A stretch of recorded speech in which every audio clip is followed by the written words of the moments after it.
বাংলাদেশের পরিকল্পনা মন্ত্রণালয়ে আসলে এর প্রাচীর জুড়ে দেখা যায় বিভিন্ন মেগা প্রকল্পের ছবি। এসব প্রকল্পের বেশিরভাগই বাস্তবায়ন হচ্ছে বৈদেশিক ঋণে। এই যে পাশে মেট্রো রেল দেখা যাচ্ছে, এটিও বাস্তবায়ন হয়েছে বিদেশি ঋণে। বাংলাদেশ যদিও এখন পর্যন্ত কোনোদিনও কোনো ঋণের কিস্তি পরিশোধে ব্যর্থ হয়নি বা ডিফল্ট হয়নি, তারপরেও অর্থনীতিবিদরা বাংলাদেশের বৈদেশিক ঋণ পরিস্থিতি নিয়ে বাংলাদেশকে সতর্ক করছেন। বড় বড় অবকাঠামো, রাস্তাঘাট, বিদ্যুৎ কেন্দ্র বানাতে বিদেশ থেকে বাংলাদেশ যে ঋণ করেছে তার পরিমাণ গত ৭ বছরেই দ্বিগুণ হয়ে গেছে। এবছরই বাংলাদেশ ব্যাংক তথ্য দিয়েছে যে দেশটির মোট বৈদেশিক ঋণ $১০০ বিলিয়ন অতিক্রম করেছে। এই যে $১০০ বিলিয়ন যে ঋণটা, এর মধ্যে তো বেশিরভাগই সরকারের ঋণ। $৭৯ বিলিয়ন তো সরকারের। তো সেইটার হিসাবে সেটা যদি জিডিপির সাথে তুলনা করা হয়, যেটা আমি আগেই বললাম যে সেটা তো অ্যাবাউট ১৭%, খুব একটা চাপ না। কিন্তু পরিশোধ করার পরিমাণটা সুদ এবং আসল মিলিয়ে অনেক বেশি। এটা কিন্তু অর্ধেকেরও কম ছিল ১ দশক আগে। তাহলে লাস্টে আমরা হঠাৎ করে আমরা ডাবল করে ফেললাম। কিন্তু তো এই জায়গাটা আমাদেরকে একটু ভাবতে হবে যে আমরা কি আবার ডাবল করে ফেললে তো আবার মুশকিল হয়ে যাবে। আমার হয়তো ৫-৭ বছরেই ডাবল হয়ে যেতে পারে যদি আমরা ঠিকমতো আমাদের ম্যানেজমেন্টটা ঠিক না রাখি। আমাদের সমস্যাগুলো কোথায়? আমাদের রাজস্ব বাড়ছে না। জাতীয় আয়ের তুলনায় আমরা মাত্র ৭.৫% ট্যাক্স জিডিপি রেশিও, যেটা খুবই কম। বাংলাদেশ কার কাছ থেকে কত ঋণ করেছে সে বিষয়ে অর্থনৈতিক সম্পর্ক বিভাগের ওয়েবসাইটে ২০২২ সালের জুন পর্যন্ত সুনির্দিষ্ট তথ্য পাওয়া যায়। এতে দেখা যায় অর্ধেকের বেশি ৫৭% ঋণই হল বিশ্বব্যাংক ও এডিবির কাছে। আর দ্বিপক্ষীয় চুক্তির আওতায় যেসব দেশ থেকে বাংলাদেশ টাকা ধার করেছে তার মধ্যে জাপান, রাশিয়া, চীন ও ভারত, এই ৪ দেশই প্রধান। তবে দ্বিপক্ষীয় চুক্তির বেলায় বাংলাদেশ জাপানের কাছেই সবচেয়ে ঋণী।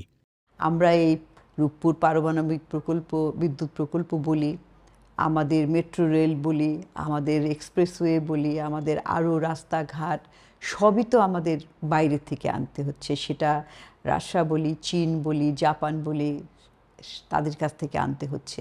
সেইগুলো যে চলছে, কিছু চলমান রয়েছে, তো ওগুলোর তো ফেরত দেওয়ার ভারটা আস্তে আস্তে বাড়তেই থাকবে। একদিকে পরিমাণটা বাড়বে, আরেকদিকে চিন্তার বিষয় যে আমার তো টাকা নাই হাতে। এই কারণেই দুশ্চিন্তাটার বিষয় রয়েছে। বাংলাদেশের বৈদেশিক ঋণ পরিস্থিতির প্রবণতায় দেখা যায় ২০২০-২১ অর্থবছরে যে ঋণ ৫০ বিলিয়ন ছিল সেটি ২২-২৩ অর্থবছরে এসে ৬২ বিলিয়ন ছাড়িয়ে যায়। এই ঋণ পরিশোধের ধারাও ঊর্ধ্বমুখী। পরিশোধের পরিমাণও বেড়ে চলেছে প্রতি বছর। বাংলাদেশের অর্থনীতির জন্য এখন একটা বড় চাপ তৈরি হয়েছে এই বৈদেশিক ঋণ পরিস্থিতি নিয়ে। কারণ অর্থনীতিবিদরা বলছেন বাংলাদেশ সরকার এখন ঋণ পরিশোধের জন্য আবার ঋণ গ্রহণের দিকে ধাবিত হচ্ছে। Nothing wrong, everyone does it. ঋণ পরিশোধের জন্য ঋণ নিতে হবে। আজকে যে আমি আগে ঋণ পরিশোধ করবো, ঋণ নিয়ে নতুন ঋণ নিব, এই ঋণটা পরিশোধ করবো কবে? আরও ২০ বছর পরে, ৪০ বছর পরে? এর মধ্যে কি আমাদের ইকোনমি স্থবির দাঁড়ায় থাকবে? হয় আমরা মরে যাও দুনিয়া থেকে, উইচ ইজ ভেরি আনলাইকলি, হবে না। তাহলে তো আমরা কম বেশি কাজ করে আমাদের স্ফীত হবে, আয় বাড়বে। আমরা যদি গত ৫০ বছর ঋণ করে করে বেঁচে থাকতে পারি, আরও ৫০ বছর পারবো না। কিন্তু সমস্যা হচ্ছে বৈদেশিক ঋণ যেভাবে বাড়ছে সেই অনুযায়ী আয় বৃদ্ধি পাচ্ছে না। উল্টো বিদেশে অর্থ পাচার, উচ্চশিক্ষা ও বিদেশে চিকিৎসার জন্য বিলিয়ন ডলার যে ব্যয় হচ্ছে সেটিও চিন্তার, বলছেন অর্থনীতিবিদরা। আমাদের টাকার অঙ্কে কিন্তু আমার ফরেন ডেট অলরেডি প্রায় ৪০% বেড়ে গেছে। ৮২ থেকে ১১৭ হয়ে গেছে। অর্থাৎ আমাকে রাজস্ব ৪০% বেশি কালেক্ট করতে হবে। দ্যাটস এ হিউজ সমস্যা। তো কাজে আমাকে ম্যাক্রো স্টেবিলিটি রাখতে হবে, আমাকে রাজস্ব বাড়াতেই হবে। তা না হলে পরে আমি ম্যাক্রো স্টেবিলিটি রাখতে পারবো না। এবং আমাকে যেসব জায়গায় স্ট্রাকচারাল উইকনেস আছে আমার যেসব সেক্টরে, সেখানে বিনিয়োগ করতে হবে, করে ফরেন এক্সচেঞ্জগুলোকে আমাকে সেভ করতে হবে। বৈদেশিক ঋণমান সূচকে বাংলাদেশ ইতিবাচক অবস্থানে আছে। এটি তুলে ধরে সরকার আশাবাদী যে বৈদেশিক ঋণ পরিস্থিতি ভবিষ্যতে সামাল দিতে পারবে বাংলাদেশ। এটা ইকোনমিস্টরা হিসাব নিকাশ করে বলেন যে এর চেয়ে বেশি হওয়া উচিত না, অভ্যন্তরীণ ঋণের, এগুলো গ্রামারের কথা। গ্রামার ভালো এজ জ্ঞান, কিন্তু বাস্তব যখন ভিন্ন।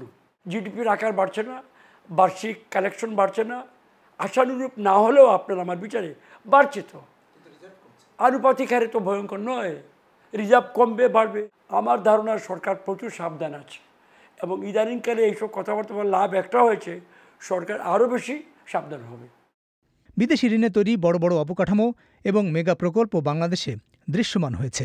এসব প্রকল্পের ঋণের বোঝা বহন করতে হবে শেষ পর্যন্ত সাধারণ মানুষকেই। জনগণের কাছ থেকে প্রত্যক্ষ এবং পরোক্ষ কর আদায় করেই এসব ঋণ পরিশোধ করতে হবে এবং এর জন্য সাধারণ মানুষের জীবনযাত্রার ব্যয়ও বাড়বে।